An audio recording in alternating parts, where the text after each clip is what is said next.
Hello student, last video में हमने surface integral के फॉर्मूले को डिस्कस किया था। अब उस पे बेस्ड हम एग्जांपल करेंगे। तो देखिए first example, evaluate this line integral where F vector की वैल्यू आपके पास गिवन है and S is the surface of the cylinder x square plus y square equal to 16 included in the first octant between z equal to 0 and z equal to 5। तो देखिए जिस surface के along हमें integral find out करना है, कैसा given है वो सिलेंडर की फॉर्म में x square plus y square equal to 16 means centre इसका क्या है 0 0 और इसकी रेडियस अगर सिर्फ इसको हम देखें क्या है 4 है, तो आपके पास ही इस तरह से सर्कल है। ठीक है, सिलेंडर है तो उसकी हाइट गिवन है z इक्वल टू 0 से 5। तो देखिए ये पॉइंट आपके पास क्या है z इक्वल टू 5 है। अब एस सरफेस कौन सा उठाना है, सिर्फ फर्स्ट ऑक्टेंट में। फर्स्ट ऑक्टेंट का मतलब क्या है, जैसे आपने फर्स्ट क्वाड्रेंट पढ़ा है क्या, जब आपके पास x ग्रेटर देन 0 y भी ग्रेटर देन 0, तो सेम यहाँ पर केस है x greater than 0 y greater than 0 also z greater than 0। ठीक है, यानी पॉजिटिव डायरेक्शन लेंगे हम x axis y axis z axis की। तो देखिए ये जो सिलेंडर आपको दिखाई दे रहा है, यहाँ पे कुछ पोर्शन मैंने हाईलाइट किया है। ठीक है, तो ये जो पोर्शन हाईलाइट किया है ये पॉजिटिव डायरेक्शन है इन तीनों एक्सिस की, और ये किसको डिनोट कर रहा है, सरफेस s को, जिसके अलोंग हमें सरफेस इंटीग्रल फाइंड आउट करना। समझ गए? अब देखिए सॉल्यूशन पढ़ते हैं। सबसे पहले क्या लिखेंगे, इक्वेशन इसकी सरफेस की क्या गिवन आपके पास X square plus Y square minus 16 equal to 0, ये अपना सरफेस एस है। ठीक है, उसके बाद यहाँ पे क्या दिखाई दे रहा है, एन कैप। एन कैप का मतलब क्या होता है, नॉर्मल वेक्टर। नॉर्मल वेक्टर कैसे निकालते हैं, आप थर्ड चैप्टर में पढ़ चुके हो। अगर ये आपके पास कोई सरफेस फाई है, ठीक है, इसके ऊपर नॉर्मल वेक्टर कौन बनता है, इसका ग्रेडियंट डेल फाई। ये क्या होता है, सरफेस के ऊपर नॉर्मल वेक्टर होता है। ठीक है, तो सेम प्रोसीजर इसमें करेंगे हम। डेल एस निकालेंगे। डेल एस का मतलब क्या है, एक्स आई कैप, वाई के रिस्पेक्ट में डिफ्रेंसिएशन जे कैप प्लस में जेड के रिस्पेक्ट में और के कैप, और यहाँ पर आपके पास जो ये सरफेस गिवन है एज इट इज़। ठीक है, तो देखिए जो एस सरफेस है इसकी वैल्यू ये है x square plus Y square minus 16। तो एक्स के रिस्पेक्ट में इसका डिफ्रेंसिएशन क्या बन जाएगा, 2x, i cap as it is रहेगा।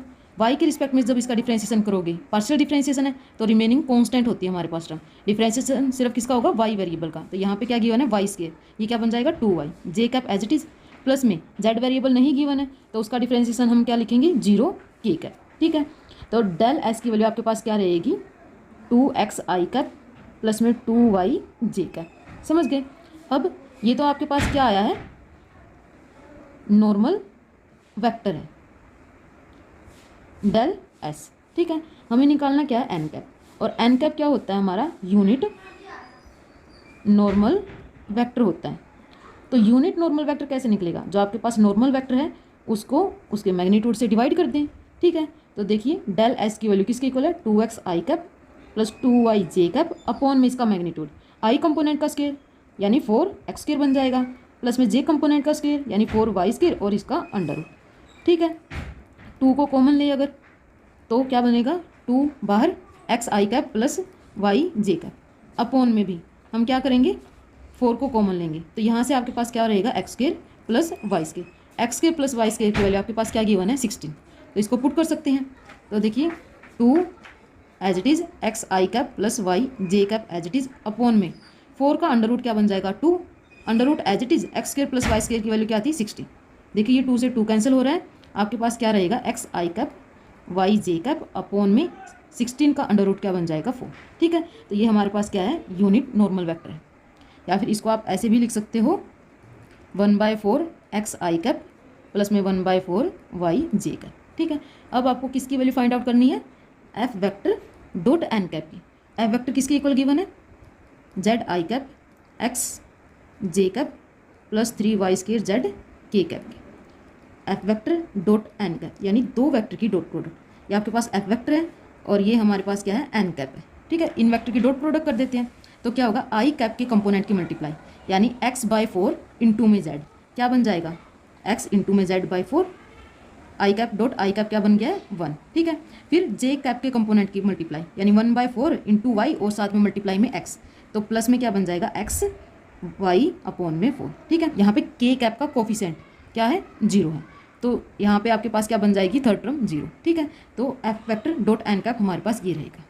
अब हम क्या करते हैं, ds की वैल्यू आप पढ़ चुके हो थर्ड फॉर्म में, हमने प्रोजेक्शन की हेल्प से निकाली थी, ठीक है। तो यहाँ पे भी हम क्या करेंगे, ds का प्रोजेक्शन देखेंगे। तो देखिए जो हाईलाइट पोर्शन है ये कहाँ है, एक्स वाई प्लेन पर परपेंडिकुलर है। ये वाला जो आपका एरिया दिखाई दे रहा है ये क्या एक्स वाई प्लेन पे परपेंडिकुलर है। तो यहाँ पर हम एक्स वाई प्लेन पे इसकी प्रोजेक्शन नहीं देख सकते हैं, ठीक है। आप इसकी जो सरफेस है इसकी प्रोजेक्शन कहाँ देखोगे, या तो वाई जेड प्लेन में या फिर एक्स जेड प्लेन में, दोनों में से कोई भी उठा सकते हो, आंसर सेम आएगा, ठीक है। तो इसने क्या चूज किया है, एक्स जेड प्लेन आपकी बुक में। तो हम भी क्या करेंगे, एक्स जेड प्लेन में ds का प्रोजेक्शन देखेंगे।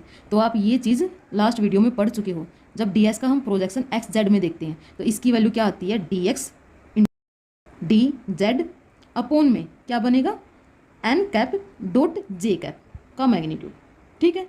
देखिए dx इंटू में dz अपॉन में क्या है, y का यूनिट वेक्टर है, n के साथ उसकी डॉट प्रोडक्ट है, ठीक है।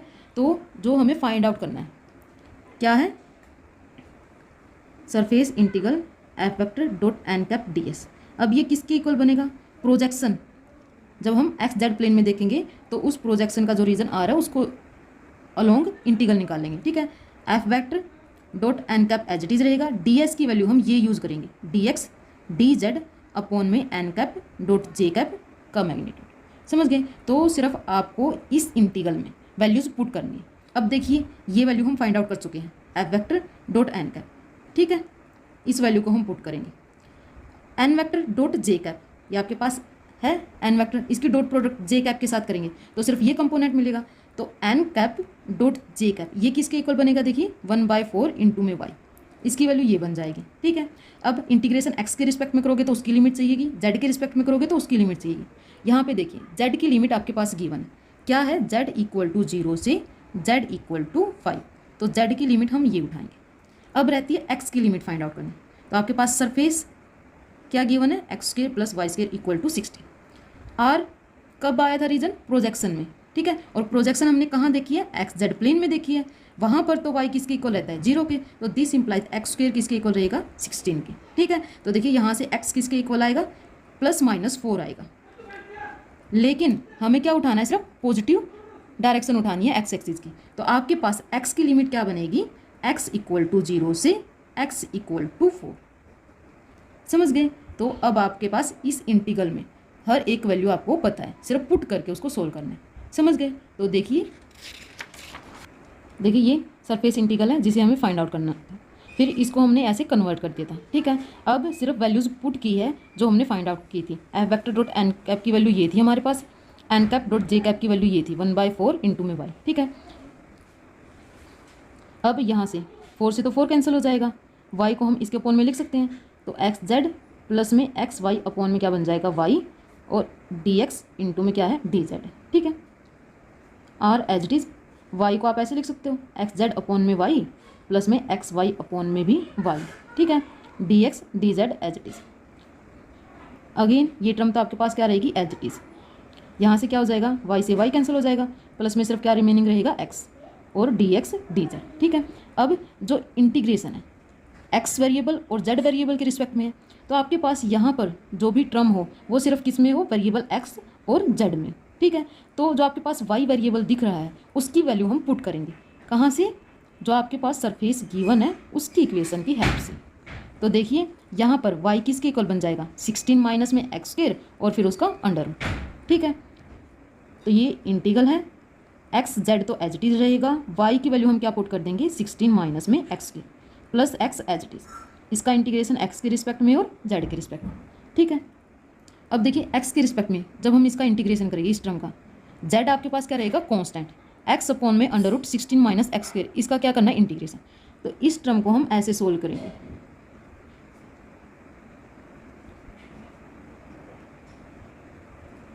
क्या किया है, माइनस यहाँ पे लिख दिया है, तो ये क्या रहेगा, माइनस माइनस प्लस ही रहेगा, ठीक है। 2 से डिवाइड किया, 2 से मल्टीप्लाई, तो ये टर्म एज इट इज ही है, प्लस में x d x D z as it is. X की लिमिट आपके पास क्या थी, 0 से 4, और जेड की लिमिट आपके पास क्या थी, 0 से 5। अब देखिए इस टर्म को ऐसे क्यों लिखा है, -1/2 जेड, ये टर्म तो कांस्टेंट है, इंटीग्रेशन सिर्फ एक्स के रिस्पेक्ट में करना तो इसका होगा, ठीक है।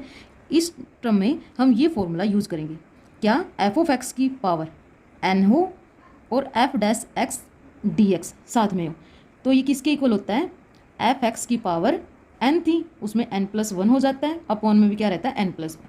ठीक है, तो देखिए ये जो टर्म है आपके पास माइनस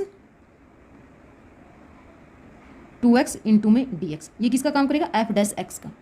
ठीक है, अपॉन में क्या है 16 माइनस में एक्स स्क्वेयर, इसको आप इस तरह से लिख लो 16 माइनस में एक्स स्क्वेयर की पावर -1/2, अपॉन में है ये टर्म। ठीक है, तो इसकी पावर 1/2 है, ये यहाँ पे ऐसे बन जाएगी -1/2 इसकी पावर, और इंटू में -2x into d x as it is. अब देखिए एफ डैश डी एक्स ये बन रहा है, और एफ एक्स की वैल्यू क्या बन रही है 16 माइनस एक्स के, एन की वैल्यू किसके इक्वल बन रही है -1/2 की। ठीक है, तो इस फॉर्मूले की हेल्प से आपके पास क्या बन जाएगा 16 माइनस एक्स स्क्वेयर की पावर -1/2 + 1। ठीक है, -1/2 + 1 अपॉन में भी आएगा, और ये किसके इक्वल बन जाता है 1/2 की। समझ गए, तो देखिए अब z की लिमिट एज इट इज़ है, इसको हम सोल्व कर रहे हैं। -1/2z ये कांस्टेंट की तरह रहेगा बाहर। ठीक है, इंटीग्रेशन सिर्फ x वेरिएबल का होगा, और इसका इंटीग्रेशन किसके इक्वल आया हमारे पास 16 माइनस एक्स स्क्वेयर, ये पावर सोल्व करने के बाद क्या बनेगी 1/2, अपॉन में 1/2 एज इट इज़, प्लस में x का इंटीग्रेशन क्या बन जाएगा x²/2। ठीक है, इस टर्म में हम पहले लिमिट पुट करेंगे 0 से 4, फिर उसको सोल्व करेंगे again integrating with respect to z। समझ गए, तो देखिए पहले लिमिट पुट करते हैं, ये एज इट इज़ है। ठीक है, यहाँ पर 1/2 से 1/2 कैंसिल हो जाएगा, सिर्फ -z रहेगा आपके पास। लिमिट पुट करते हैं पहले इस टर्म में, जब आप 4 पुट करेंगे तो 16 माइनस में 4 का स्क्वायर 16 बन जाएगा, 16 माइनस 16, तो ये टर्म क्या बनेगी 0। ठीक है, फिर माइनस का साइन आएगा, जब आप 0 पुट करेंगे, यहाँ पर 0 पुट करेंगे तो क्या रहेगा 16 का अंडर रूट। ठीक है, 16 की पावर 1/2, तो 16 की पावर 1/2 किसके इक्वल बन जाएगी 4 की। प्लस में जब आप यहाँ पे 4 पुट करेंगे तो 1/2 इंटू में 4 का स्क्वायर बनेगा तो 16, और जब आप 0 पुट करेंगे तो -0 dz एज इट इज। तो देखिए इंटीग्रेशन लिमिट 0 से 5 as it is, -z into में -4 क्या बन जाएगा 4z।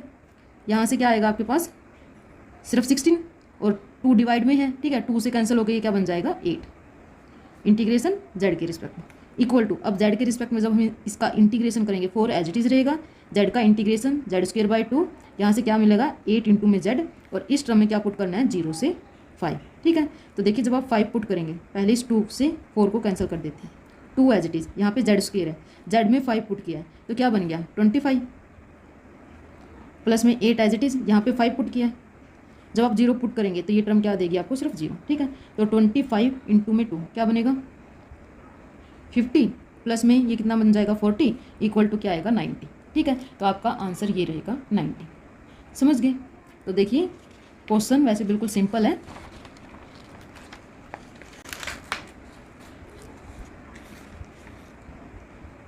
प्रोसीजर क्या है, सबसे पहले हमें एन कैप निकालना है।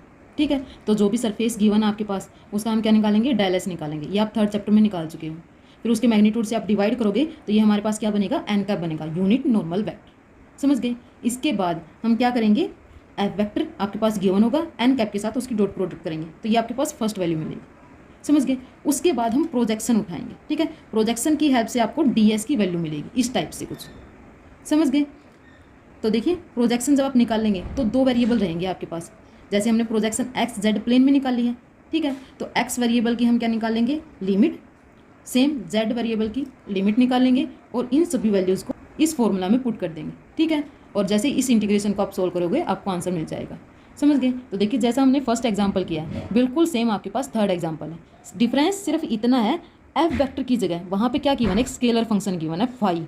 ठीक है, प्रोसीजर बिल्कुल सेम है, तो 3rd एग्जाम्पल आप ट्राई कर लेना। हम क्या करेंगे 2nd एग्जाम्पल करेंगे। देखिए 2nd example, evaluate surface integral where F vector equal to this, F vector की आपके पास value given and S is the surface of the plane. S जो सरफेस है वो किस फॉर्म में गिवन है प्लेन में, 2x + y + 2z = 6 in the first octane. Means आपके पास जो एक्स एक्सिस वाई एक्सिस और जेड एक्सिस है उनकी पॉजिटिव डायरेक्शन में सरफेस एस रहेगा, जिसके अलोंग हमें ये इंटीग्रल फाइंड आउट करना है। तो देखिए यहाँ पे इसकी फिगर ड्रॉ की गई है, कैसे यहाँ पर y की वैल्यू 0 और z की वैल्यू 0 पुट की है। ठीक है, तो आपके पास क्या रहेगा y की वैल्यू 0 z की वैल्यू 0, तो आपके पास क्या रहेगा 2x = 6, यानी x = क्या रहेगा 3। ठीक है, तो ये आपके पास पॉइंट बन जाएगा। सेम यहाँ पर x की value 0, y as it is है, और जेड की वैल्यू 0, तो जेड किसके इक्वल बन जाएगा 6 के। तो देखिए ये पॉइंट बनेगा आपके पास, ठीक है, इसको बनाया। फिर एक्स की वैल्यू भी 0, वाई की भी वैल्यू 0, तो आपके पास यहाँ से क्या बन जाएगा 2z इक्वल टू 6। तो 2 से 6 को कैंसिल करोगे, जेड की वैल्यू 3, तो ये पॉइंट मिला, ठीक है। फिर इन तीनों पॉइंट को मीट करेंगे तो आपके पास ये प्लेन की इक्वेशन बन जाएगी जो हमारे पास सरफेस एस को शो कर रहा है, ठीक है। अब देखिए इसका सॉल्यूशन पढ़ते हैं। सॉल्यूशन में सबसे पहले क्या लिखते हैं, equation of the surface S. क्या गिवन है सरफेस एस की इक्वेशन आपके पास 2x + y + 2z - 6 equal to 0, ठीक है। उसके बाद हम क्या निकालते हैं, नॉर्मल वेक्टर। और नॉर्मल वेक्टर किसी भी सरफेस का कैसे निकलता है, अगर उसका हम डेल एस फाइंड आउट कर लें, ठीक है।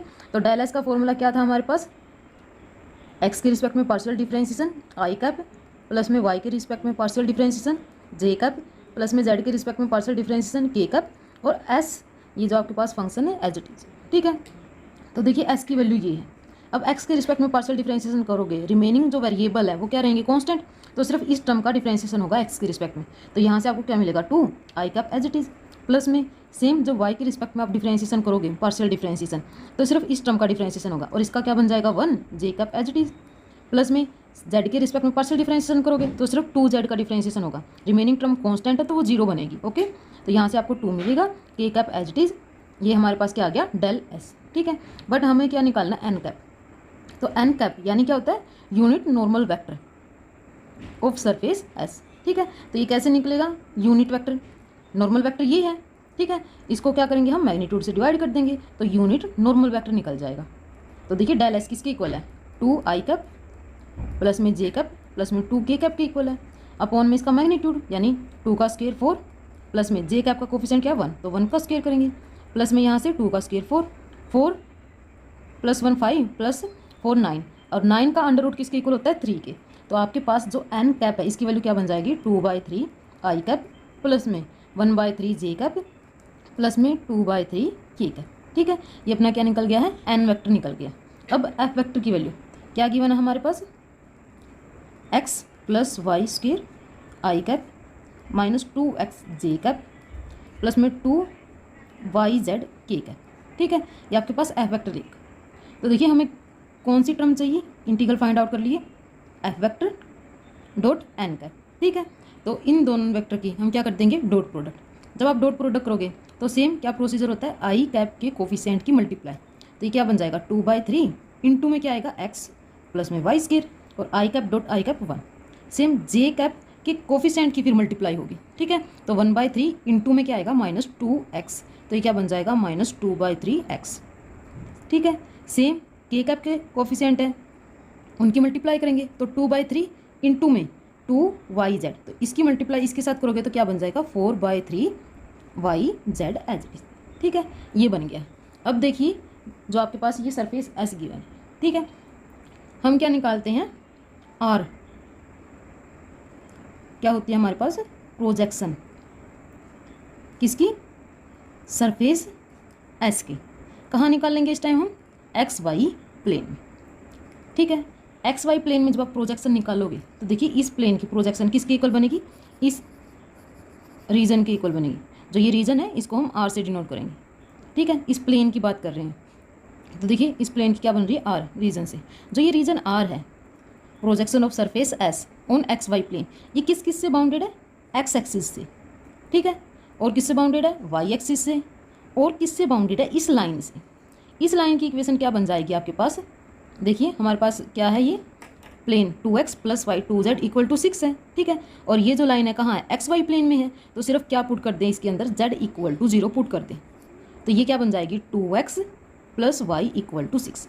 ये इस लाइन की इक्वेशन है, ठीक है। इस लाइन की इक्वेशन बनेगी इस तरह से, z = 0 पुट करने पर। तो रीजन आर इन 3 लाइन से बाउंडेड है, x axis, y axis and this line, समझ गए। तो देखिए जो हमारे पास ये इंटीग्रल हमें फाइंड आउट करना था, किसके इक्वल बन जाएगा, प्रोजेक्शन की हेल्प से। अलोंग किसके लेंगे हम, अब आर रीजन के, ठीक है। F vector dot N cap as it is, d S किसके इक्वल बन जाता है, एक्स वाई प्लेन में प्रोजेक्शन लिया है तो डी एस किसके इक्वल बनता है, डी एक्स इंटू में डी वाई अपॉन में एन कैप के डॉट प्रोडक्ट किसके साथ आएगी, जेड के यूनिट वेक्टर के साथ, जेड का यूनिट वेक्टर यानी के कैप के साथ, ठीक है। तो डी एस की वैल्यू ये बन जाएगी। अब देखिए F vector dot N cap, ये तो हमने निकाल रखा है, ठीक है। एन वेक्टर की डॉट प्रोडक्ट के साथ भी निकाल लेते हैं क्योंकि इसकी हमें जरूरत पड़ेगी। ये आपका एन वेक्टर है, ठीक है। इसकी डॉट प्रोडक्ट के कैप के साथ करोगे तो यहाँ से एन कैप डॉट के कैप किसके इक्वल बनेगा, सिर्फ ये टर्म मिलेगी आपको 2/3। तो देखिए इसकी वैल्यू क्या बन गई है 2/3, ठीक है। अब हमें क्या चाहिए, जो वेरिएबल एक्स है और वाई है, सिर्फ इनकी लिमिट चाहिए, ठीक है। तो एक्स की लिमिट और वाई की लिमिट किसकी हेल्प से निकालोगे, जो आपके पास ये 2x + y = 6 ये लाइन गिवन है, इसकी हेल्प से। तो स्टार्टिंग में हम क्या सपोज कर लेते हैं, x = 0 सपोज करते हैं। तो उस केस में आपके पास y की वैल्यू क्या आएगी 6, ठीक है। क्योंकि आपके पास फर्स्ट ऑक्टेंट है तो सभी क्या है पॉजिटिव डायरेक्शन में उठाएंगे x y z। तो दिस इम्प्लाइज y वेरी करेगा आपके पास कहाँ से, 0 से 6 तक, ठीक है। लिमिट बन जाएगी y = 0 से y = 6 तक। अब देखिए y को तो एज इट इज रखते हैं और x की वैल्यू निकालते हैं। x की वैल्यू क्या बन जाएगी 6 माइनस में y अपॉन में 2, ठीक है। तो दिस इम्प्लाइज x की लिमिट क्या बनेगी, या फिर x वेरीज करेगा कहाँ से, फ्रॉम 0 से x - y/2 से, ठीक है। समझ गए। अब देखिए जो आपके पास ये इंटीग्रल है इसमें हम क्या पुट करेंगे, लिमिट, और इन दोनों वैल्यूज़ को पुट करेंगे, ठीक है। उसके बाद सिंपल इंटीग्रेशन होगा, उसको सोल्व करेंगे। तो देखिए ये अपना सरफेस इंटीग्रल था, इसको हमने ऐसे कन्वर्ट किया था। फिर हमने जो वैल्यू फाइंड आउट की थी क्या, F vector dot N cap की, सिर्फ वो पुट की है, ठीक है। सेम एन कैप की डॉट प्रोडक्ट के कैप के साथ किसकी इक्वल आई थी 2/3 के, उसकी वैल्यू पुट की है। अब इसको सिंप्लीफाई करते हैं। 2/3 को इस टर्म में से हम कॉमन ले सकते हैं, साथ में क्या कर सकते हैं y को भी कॉमन ले सकते हैं।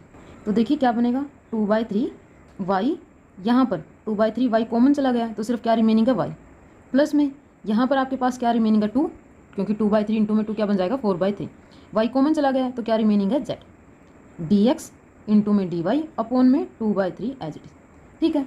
अब ये जो इंटीग्रल है x वेरिएबल की क्या लिमिट आई थी अपनी, 0 से 6 - y/2 ये लिमिट आई थी, और जो y वेरिएबल है उसकी क्या लिमिट आई थी 0 से 6, ठीक है। तो देखिए ये जो 2/3 है 2/3 से कैंसिल हो जाएगा, ठीक है। ये 2/3 इससे कैंसिल हो जाएगा। आपके पास सिर्फ क्या रिमेनिंग है, फर्स्ट इंटीग्रल की लिमिट y में है 0 से 6, सेकेंड इंटीग्रल की लिमिट x में है 0 से 6 - y/2। यहाँ पे क्या रिमेनिंग है y + 2z और dx dy, ठीक है। अब आपके पास यहाँ पे इंटीग्रेशन x के रिस्पेक्ट में या फिर y के रिस्पेक्ट में करना है, तो वेरिएबल भी हमारे किस में होने चाहिए, सिर्फ x और y में होने चाहिए। तो z जो वेरिएबल है उसकी वैल्यू हम पुट कर देंगे कहाँ से, s सरफेस आपके पास क्या गिवन था 2x + y + 2z = 6। तो देखिए यहाँ पे 2z ही है तो हम 2z की वैल्यू निकाल लेते हैं।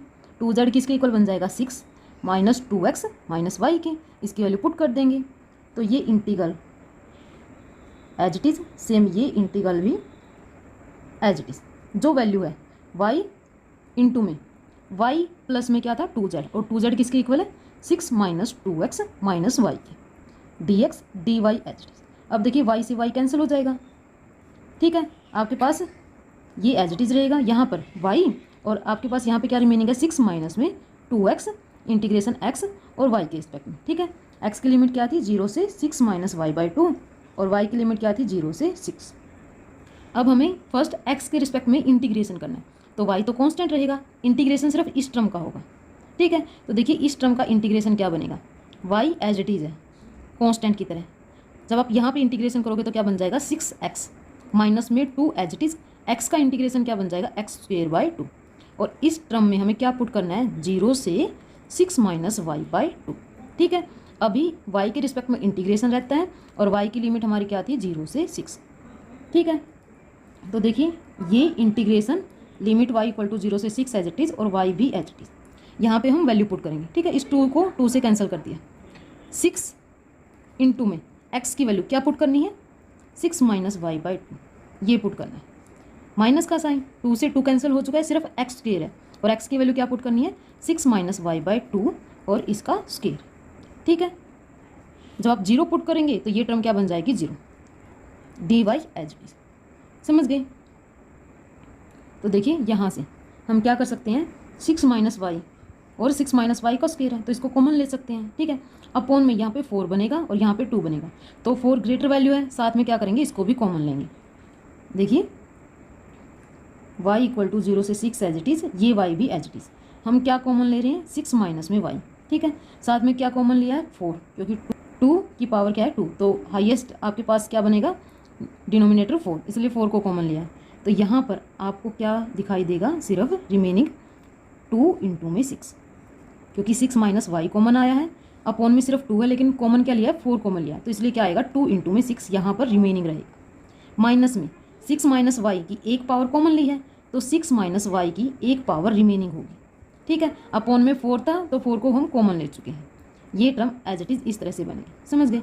यहाँ पर देखिए आपके पास क्या है, 6 इंटू में 2 12 बनेगा, माइनस 6, और ये क्या बन जाएगा, माइनस प्लस वाई। ठीक है, तो 12 माइनस 6 क्या बन जाएगा आपके पास, 6 प्लस वाई बनेगा। तो ये जो 1/4 है इसको बाहर लिख रहे हैं। इंटीग्रेशन की लिमिट क्या है, y इक्वल टू 0 से 6, यहाँ पे क्या रिमेनिंग है y, यहाँ पे क्या रिमेनिंग है 6 माइनस में y, और ये टर्म सोल्व करने के बाद किसके इक्वल बनी है, 6 प्लस वाई के। ठीक है, dy। अब ये देखिए a माइनस बी इंटू में a प्लस बी है, तो ये किसका फॉर्मूला बनता है, a square minus b square का। ठीक है, a स्क्वायर यानी 6 का स्क्वायर, तो क्या बन जाएगा 36, माइनस में y b का काम कर रहे हैं तो y स्क्वायर। ठीक है, 6 माइनस वाई इंटू में 6 प्लस वाई किसकी इक्वल आएगी, 36 माइनस में वाई स्क्वायर, और बाहर आपको y दिखाई दे रहा है, तो अगेन इस टर्म को हम किससे मल्टीप्लाई करेंगे, y से। तो आपके पास ये टर्म कैसे बनेगी, इस टर्म को जब आप सोल्व करोगे किसकी इक्वल बनेगी, 36 इंटू में y माइनस में y की क्यूब। ठीक है, इसका इंटीग्रेशन y के रिस्पेक्ट में, और y की लिमिट क्या है 0 से 6। तो देखिए आपके पास इंटीग्रेशन करने पर क्या बनेगा, 36 as it is, y square by 2, minus में y की क्यूब का करोगे तो y की पावर 4 अपॉन में 4, 0 से 6। ठीक है, अब देखिए इसमें वैल्यू पुट करते हैं, 2 से इसको कैंसिल करेंगे, क्या रिमेनिंग है 18, यहाँ पे 6 जब आप पुट करोगे तो क्या आएगा आपके पास 36। ठीक है, 6 का स्क्वायर है, माइनस में 1/4 इंटू में 6 की पावर 4। ठीक है, या फिर आप ऐसे लिख सकते हो 6 की पावर 2 इंटू में 6 की पावर 2, जैसा भी आप लिखना चाहें, या फिर 6 की पावर 2 इंटू में 6 इंटू में 6। देखिए ऐसा क्यों लिखा है, क्योंकि 6 की पावर 2 क्या बन जाएगा 36, और ये आपके पास 6 इंटू में 6 as it is, 1/4 as it is. यहाँ से हम क्या कॉमन लेंगे, इस 18 को कॉमन लेंगे और 36 को भी कॉमन लेंगे। 18 36 यहाँ से कॉमन चला गया, तो ये तो 1 बन जाएगा, माइनस में इसको हम एक टाइम के लिए सिर्फ कैंसिल करेंगे, यहाँ पे 2 आएगा, यहाँ पे क्या आएगा 3 आएगा। ठीक है, तो देखिए 36 कॉमन चला गया है, 6 इंटू में 3 क्या बनेगा 18, तो वो भी कॉमन चला गया। आपके पास सिर्फ क्या रहेगा 1 अपॉन में 2 रिमेनिंग होगा। इसको इस तरह से सोल्व किया है, ये आपके पास सोल्व करना इजी रहेगा। ठीक है, तो वैसे तो सिंपल कैलकुलेशन है, आपको जैसे इजी लगे उस तरह से सोल्व कर लेना, लेकिन ये मेथड सिंपल रहता है, इजी है बिल्कुल। तो देखिए 18 इंटू में 36, और ये 1 माइनस में 1/2 किसके इक्वल बन जाएगा 1/2 के। ठीक है, अब आप जब इसको कैंसिल करोगे 4 से 36 को, तो यहाँ पे 9 बनेगा, 2 से इसको 18 को कैंसिल करोगे तो 9 इंटू में 9 का आएगा 81। समझ गए, इस तरह से करना चाहो तो ये सिंपल कैलकुलेशन है, यहाँ मिस्टेक नहीं होगी। अगर आप इसमें डायरेक्ट वैल्यू पुट करके सोल्व करो तो वो भी ठीक रहेगा। ठीक है, और इस वीडियो में हम यही 2 एग्जाम्पल करेंगे, थर्ड एग्जाम्पल आपको खुद ट्राई करना है, वो फर्स्ट एग्जाम्पल पे बेस है। ओके।